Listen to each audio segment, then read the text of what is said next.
Do you know these two characters? If you do, I'd be willing to bet that you are from one of these three countries: Czechia, Slovakia, and the Netherlands.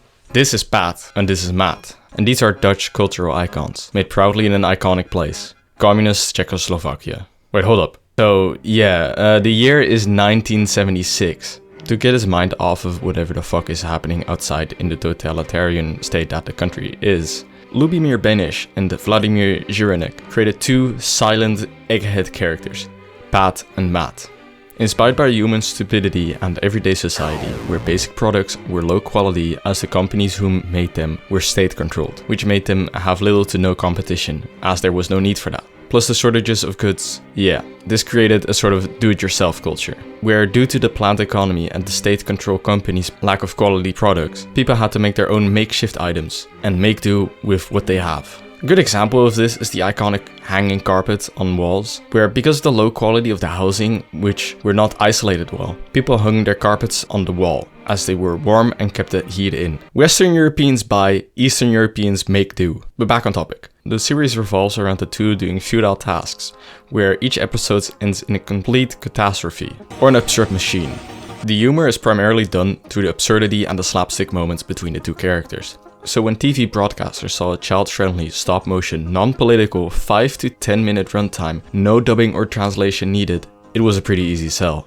This is how Pat and Matt were broadcasted to about 80 countries. See, in the 1980s, Czechoslovak animation was huge. It had a good reputation with Western Europe due to the showcases of various pieces in international animation festivals. The reason why this was possible during the Cold War was due to various treaties that were signed between East and West in the decades before this. Treaties like the Helsinki Accords in 1975, where various agreements got signed, from sovereign equality to peaceful settlements of disputes. And important for us, improve the conditions of journalism and expand cultural exchanges, which sort of includes Pat and Matt. I gotta be honest, I really don't have a PhD in history, so yeah, take this bit with a little bit of grain of salt. Except in one of those countries, it was broadcasted differently. In the Netherlands, Pat and Matt talk. Nee, Kanker!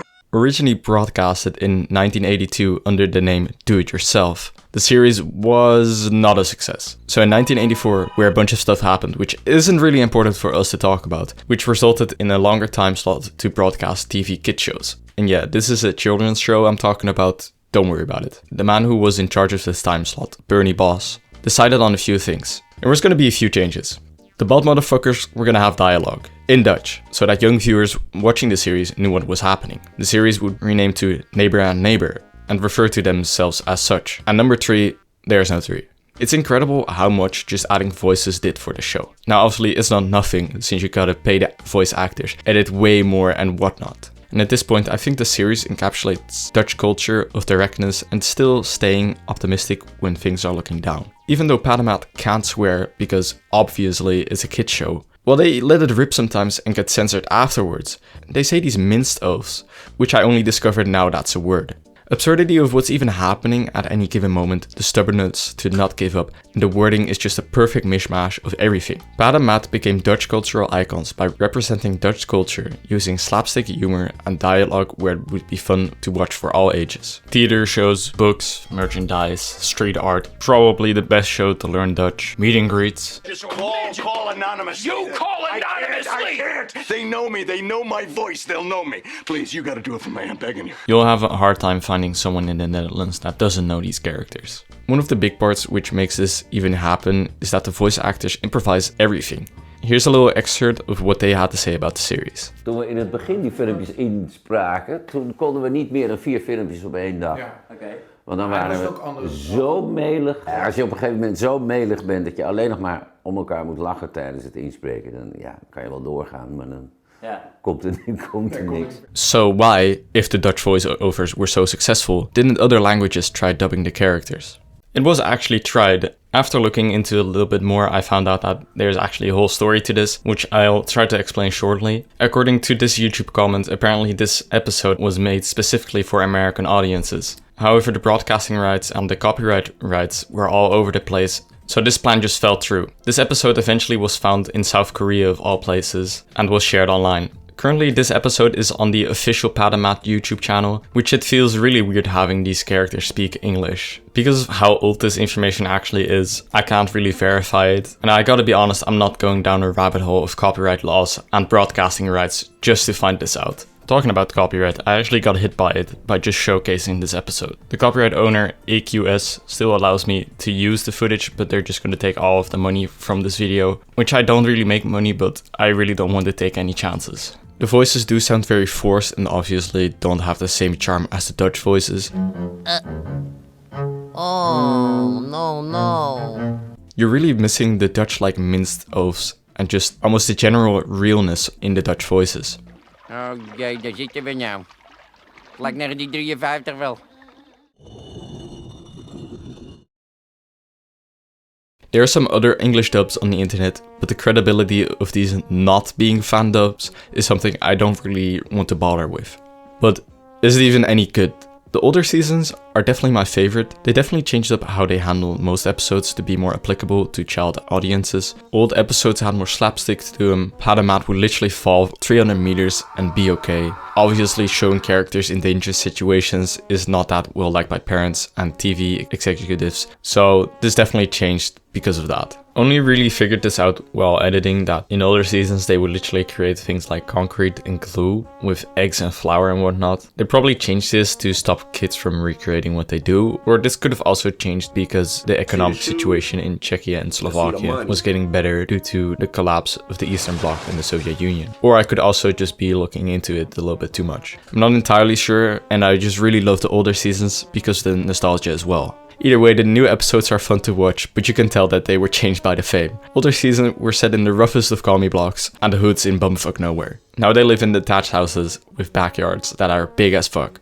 Quick rapid fire round for things I wanted to mention in this video but didn't really know where to. The music is iconic, it's cheery, it's upbeat, but it knows when it needs to be down in tone a little bit. It's iconic and it perfectly fits the series. Matt's sweater was originally red in the first episode, but this got changed to grey as it was thought that the red and yellow sweaters were supposed to be a representation of the Soviet Union and the Chinese Communist Party. They were forced to change the sweater color because the tensions between the two were pretty high in this period. Obviously, the sweater eventually changed back to red. There was a Pat and Matt game released on Steam. It looks like a pretty dogshit game. It was just a simple point and click game, nothing really much going for it, and it isn't even available to be bought on Steam anymore. Dan kunnen we hem verslepen. Oh, ik maak je af. Oh, ik dacht iets zo'n nek ding.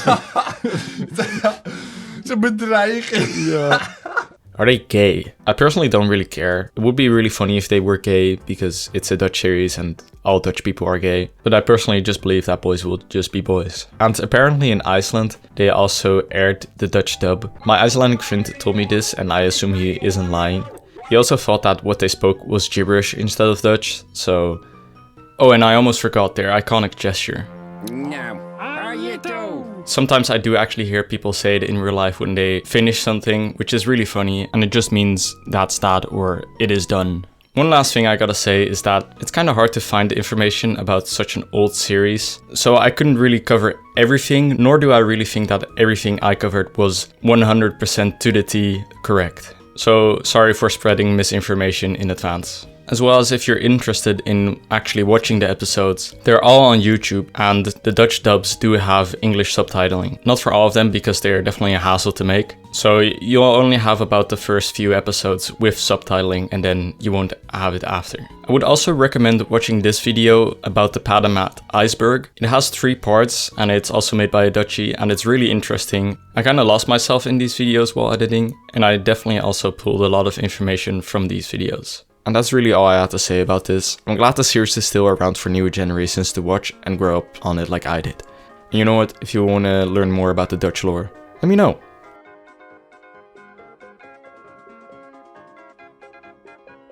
Flares. One word, Dutch. Oh, sorry I missed the scream, guys. I was busy eating stroopwafel while wearing clogs and living in a windmill. Pathetic.